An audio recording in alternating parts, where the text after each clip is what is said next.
How they love us. 2. Sasha.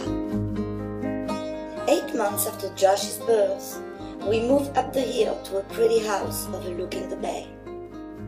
Lolita hid on the top shelf of the hall closet for a week, refusing to participate in any of this nonsense. Unlike dogs, cats don't consider the owners as territory. Their territory remains the surroundings they first found themselves in. And as long as someone, anyone, feeds them, they'd rather stay put. After a couple of days, Lolita began sneaking out at night, just long enough to eat and pee. After a month, she had extended her territory to the neighbor's backyard. As Josh grew and decided to ride her as he did his tracks, she fled, coming back only when he was away or asleep. Same thing with the raccoons.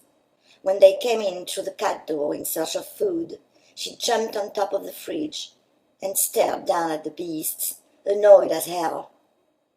If she happened to be outside on the deck when they came, she climbed up the nearest tree and jumped onto the roof, as if to remind us that she was not a dog, that she would absolutely not fight and defend the territory.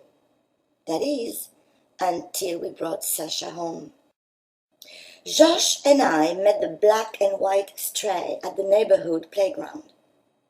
We soon got into the habit of bringing her food and quickly named her Chat, which means cat in French. A little girl and her mother, also regulars at the playground, had named her Elizabeth, and who knows how many other names to which she responded. Eventually, Josh chanted, "Sha, sha, sha, sha," while running after her, and pretty soon she became Sasha to most people. She also recognized the sound of my car and came rushing to the playground entrance, waiting eagerly for us to get out of the car. If I didn't have food with us, I felt guilty enough to avoid the park altogether.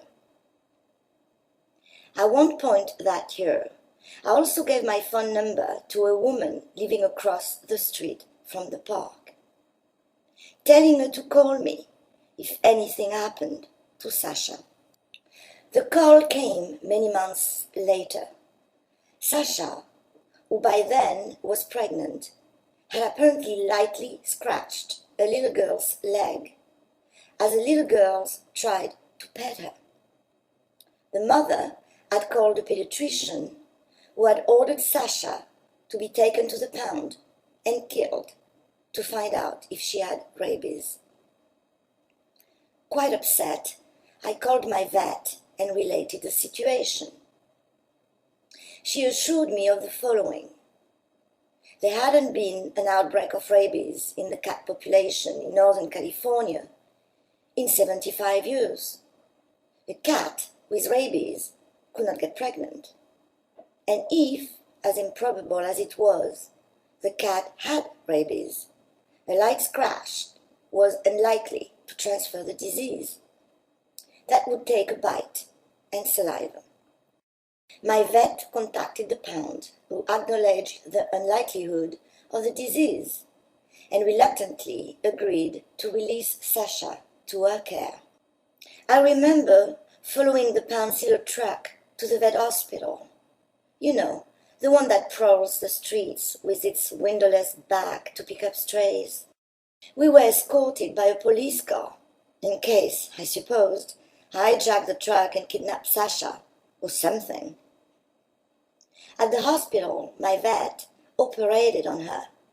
She lost her babies and was paid. My vet had pledged to keep her quarantined for 40 days, but a week later, after I promised to keep her inside, she let me take her home.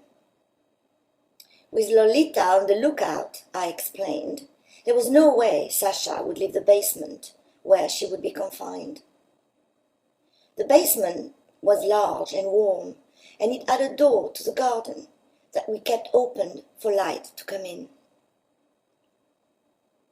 And so we settled into a life with two cats, very much aware of each other, but who rarely met, although they eventually roamed the same territory at night.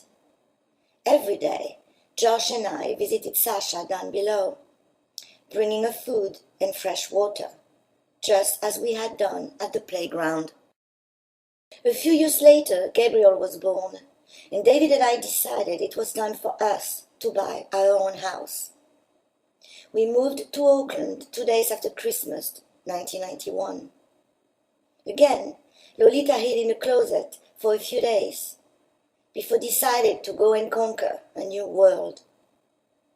Sasha stayed behind, in the care of a woman devoted to saving cats that had survived the wild. To her, the playground, the pound, the hospital, and the basement met the requirements.